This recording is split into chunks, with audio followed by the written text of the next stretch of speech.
Nahiya. Na-deliver na po kayo. Ilan po?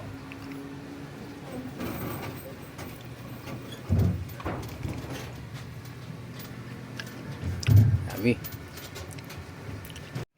Guys, mga lods. Gawa naman tayo ng dessert, mga lods. Ayan, malo-malo lang paggawa natin ng dessert. Wala tayong blender, mga lods eh. So, mano-mano lang gagawin natin. So, ito gagawin natin, mga lods. Inudurog natin yung avocado. Avocado ito, mga lods. Inudurog natin. Ayan.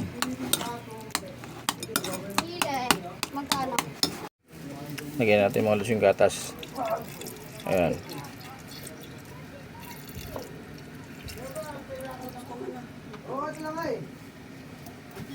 Tapos ihalo-halo natin, mix natin, mga lods.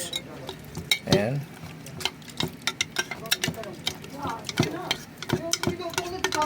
Medyo malalim yung lagayan natin, mga lods eh. Okay lang kasi lalagyan pa naman natin ng mga lods, tubig na malamig. Para may yelo. Sarap ng mga lods, may yelo. Kasi tama-tama yan. Ayan o. Okay. Nahalo na siya yung gatas natin.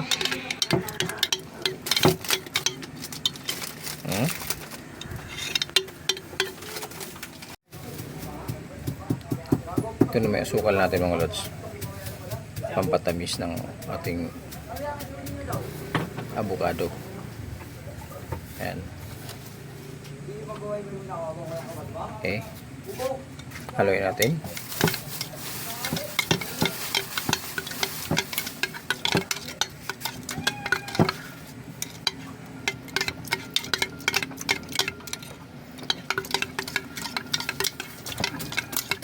Mikos-mikos tayo, mikos-mikos.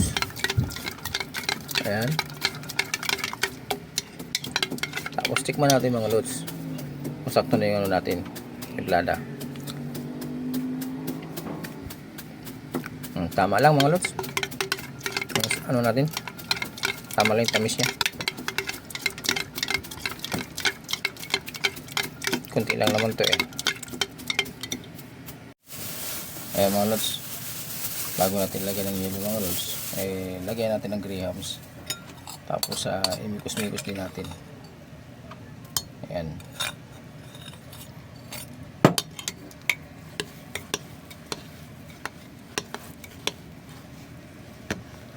Bago natin siya lagyan ng yelo, durug-durugin din natin yung yelo, mga lods, para tama-tama na yan dyan.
Christian.